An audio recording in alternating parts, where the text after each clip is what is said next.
Hey everybody, welcome to the SoCal Dram Tram. It's your boy Caesar. And I'm scared. No, I'm Matt. Today, we've got a scary review. No, not a scary review. No whiskey is scary. But I'm worried this one might kick us in the teeth a little bit. So today, we've got the Stagg Jr. This is batch 13. This is presented at 64.2% ABV or 128.4 proof. This might be the highest ABV whiskey we reviewed on this channel. Or just about the same. So I'm scared. I know they say don't be scared. Maybe you can add the GIF in, but we'll see. He's scared of the Stagg. Actually, let's get rid of the neck pour here. Yeah. Thank you, Scotch for Dummies, for showing us how to get rid of that. Oh, God. Yeah, I'm scared too, folks. We're about to drink a neck pour of a 64% alcohol. If you don't know what that means, let me just tell you, we're about to drink a 150% proof. Hey, let me get my mass out here. Yeah, that checks out. But nonetheless, Stagg Jr., folks. So this is part of the Buffalo Trace Antique Collection, if I'm not mistaken. If you haven't had Buffalo Trace, I love Buffalo Trace. Strong contender for our budget series, but we didn't quite pick it up. We decided to leave it for the next time we do this. But this is a pretty sought-after bottle. If I'm not mistaken, Buffalo Trace also, as part of their BTAC line, puts out like Pappy Van Winkle or the Weller series and stuff like that. So is the juice in here? We don't know. This is wee juice right here. All right, you know what? I'm going to pass on this. Pappy Van Winkle. So for real, I have not nosed this yet, but just kind of nosing the cork. Yeah, it's gonna, for lack of a better word, it's gonna take us out in the backfields and beat us. Yeah, they're gonna beat us like we stole something. So, in terms of proof whiskeys and in terms of ABV that I have on this bar, this is probably the second highest. I have had a sample of my highest, if I'm not mistaken, and to put it lightly, folks, I think, what did my wife and I do that night? I think we went to the movies, and I went ahead and I put a coin on it. Like, I poured it before we left. I didn't, account for the time that we had left, and I took a sniff, and I was like, oh, man, this is going to be crazy. So I put a coin on it. We came back to it about 3 hours later, and it's still punch just enough the same way it did before I put the coin on it. So I was surprised. I'm expecting this to do the same. I haven't quite nosed the glass yet because I want to go ahead and get to our coins first. Today I'm going to be using Jason from the Mash and Drums coin. This is his drum kit number 1, coin number 92. That's my coin. Thank you, Jason, for sending this out to me. I know I purchased it, but nonetheless, I love your coins, man. I love your channel. Super cool dude. If you guys haven't checked him out, be sure you do. Very animated character and has a lot of good things to say on his channel. If you haven't checked it out, be sure you check it out at the Mash and Drum. Really good knowledge. Who are you using today? Today, I'm using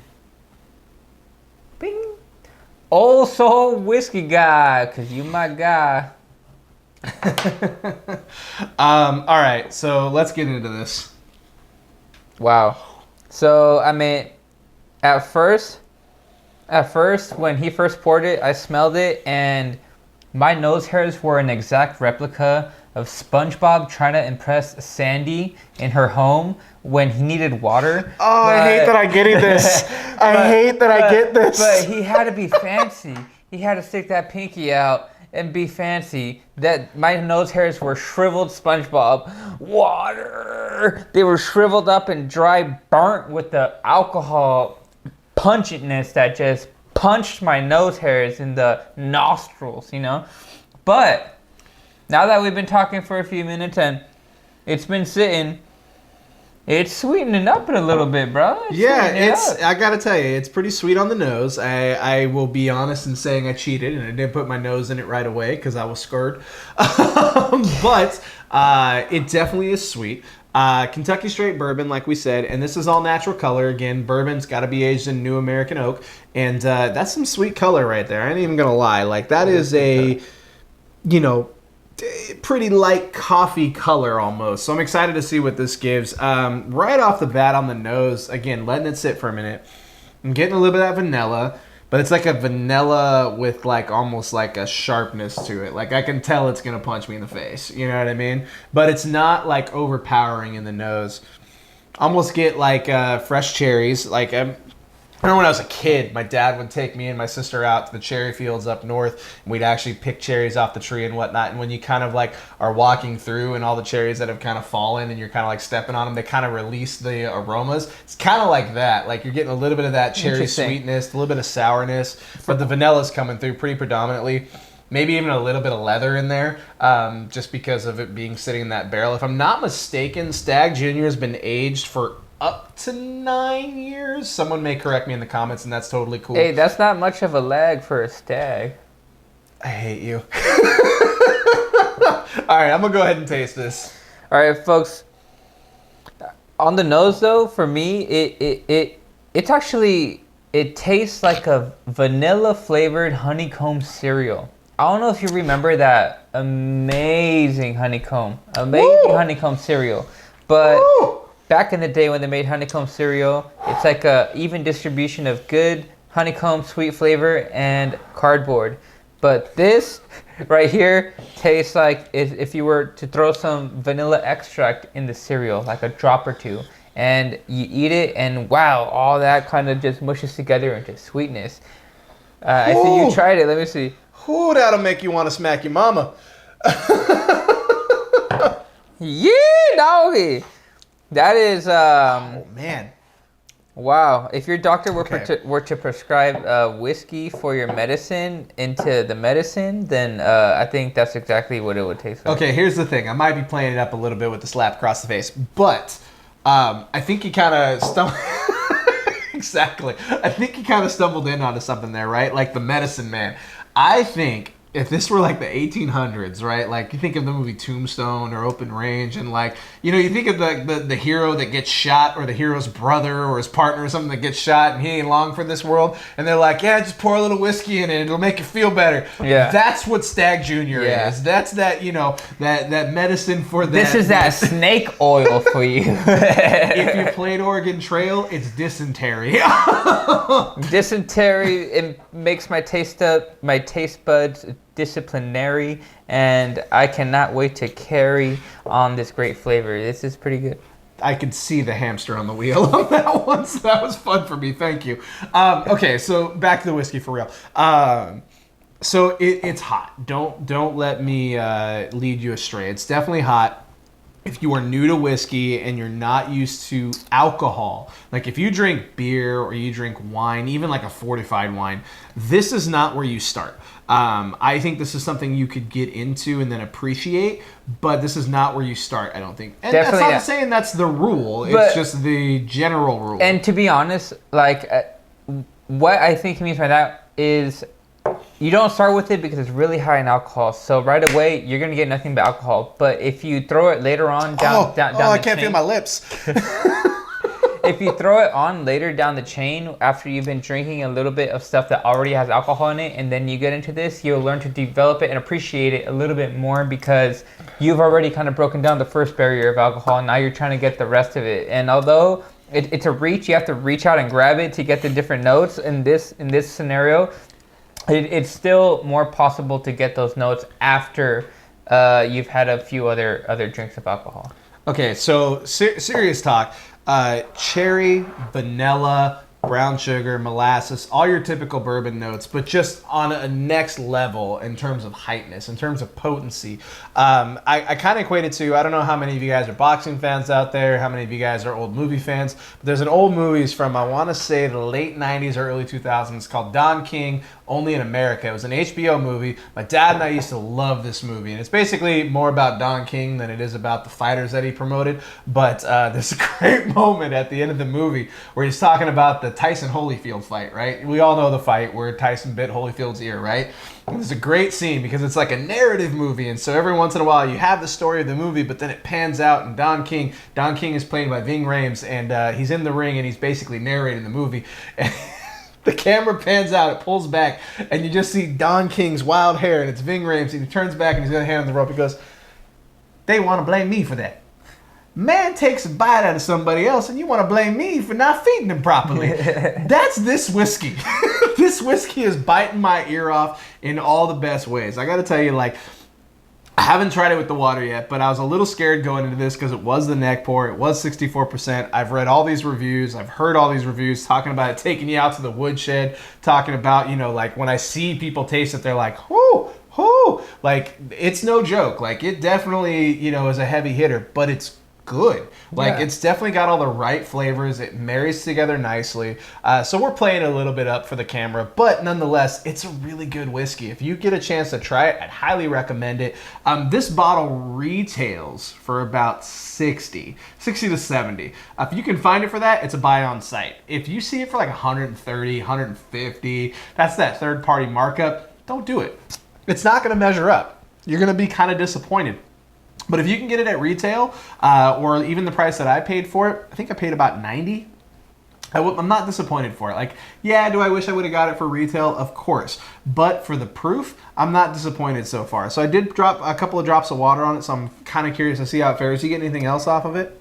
So like you stated before, the water did nothing to it. Absolutely nothing. I think to me it's the same thing. I'm gonna let it sit a little bit and see if it maybe does anything like it's happened before with other whiskeys. But so far it's nothing. So it's interesting, right? So I dropped the water on it. I think I put like 3 or 4 drops of water on it. I'm almost getting black licorice or like a black tea. Like it's not that's the quite first like initial. a sweet tea, right? But it's like, it's that bitter black tea or green tea. Like, there's a little bit of a bitter aftertaste, but it's not completely unpleasant. You know what I mean? It's not anything that I am ashamed to drink by any stretch of the imagination. I actually am really liking it. Is it something I'm going to hit every day? Probably not. Am I going to hit it if it's above 80 degrees outside? Definitely not. Just because I'm already burning on the outside. I also don't want to be burning my soul from the inside out. But if it's a cold day like it kind of is tonight, oh yeah, I drink this all day. I definitely prefer it with some water. It kind of mellows it out, makes it a little bit more of approachable. Kind of like that blind date that you're like, oh my God, she's super hot. Oh my God, he's super hot. You know what I mean? Like, it kind of makes it a little bit more approachable in that instance. But it's something that I'm really liking. I mean, I'm going to take another sip or two before I rate it. But I got to tell you, with the water, I'm actually really enjoying it. I'm actually going to drop another drop of water or 2 in it because it can handle it. You know what I mean? It's not like you said, it laughed off the first couple drops. It's like, get that water out of me. Yeah, man. This Stagg is no joke for sure. Oh, okay. A couple more drops of water, kind of opened up a little bit more of that sweetness. Brought back the cherry, brought back the brown sugar. I have no idea at what percentage of alcohol it is at this point. Let me get the analyzer. We're somewhere between 0 and 100%, sir. Exactly. But yeah, the vanilla came back, the brown sugar came back, and it makes it more approachable. It's interesting. It's kind of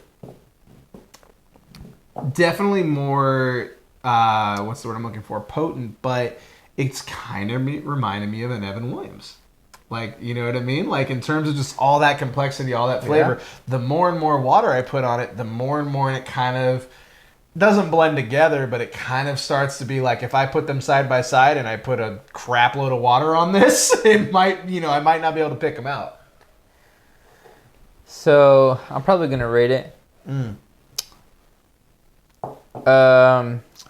So with this Stagg, don't mean to brag, I'll put it in a bag. This tastes like a whiskey on its rag. It is definitely the spicier note that time of month if it was a whiskey, and it is actually pretty good though. So it's like your girl when she's getting a little, mouthy, but it's like, hey, you know what? She's still a good girl. I'd still keep it. You still good, boo. It comes down smoothly, and it's something you're willing to deal with when it comes to that point in time. I would give it a solid 4 for the alcohol percentage it's at. And I would like to take this moment to say that the views of Caesar do not reflect the views of those that are here at the SoCal Dram Tram, and like to apologize for our female audience. I was waiting to see where he was going to go with that, and I think even the hamster left the wheel on that one. He's like, nope, we're done here. It's like the kids in South Park when they're like, hey, you want to come play? They're like, nope, not touching that with a 10-foot pole. But that's why we love them. What did you give this a 4? Yeah. I totally lost all track Yeah, of give it thought. a 4. So For the alcohol percentage, it's a solid Yeah. 4. You break through the alcohol after a little bit, and then you get a good flavor. Yeah, you know, I think I'm inclined to agree with you. It's been a minute since we actually agreed on a score here, so I think I'm actually inclined to agree with you. It's a 4. If you can get this at retail, it's definitely a 4. If you got to pay over $100, Yeah. I don't know. It's Exactly. Don't do it. Like, don't do it unless you know it's something that you like. Like, for example, Teapot Dram, right? We're in the bag for that. Like, it's like me going to a superhero movie. They don't have to do anything extensive because I'm already here for it. They got my money for the ticket. It's the same thing with Teapot Dram. For this guy, I wouldn't pay over $100 for this. I wouldn't even pay over $90 for this. Like, it's good, but the whiskey in the glass here, the whiskey in the bottle, it's not going to measure up to $140. It's not going to measure up to $150, especially if you're drinking in that like 40 to 46% alcohol range. This is going to blow you away, and you're going to be like, why did I buy this? So, I mean, nonetheless, for me, it's a 4. You got anything else you want to add to this bottle? Nah, what about you, Matt? Nah, I think I'm good. You know what happens next. All aboard. Catch you next time. Hey, everybody. Hope you liked that video. Don't forget to hit that bell for notifications. And don't forget to subscribe.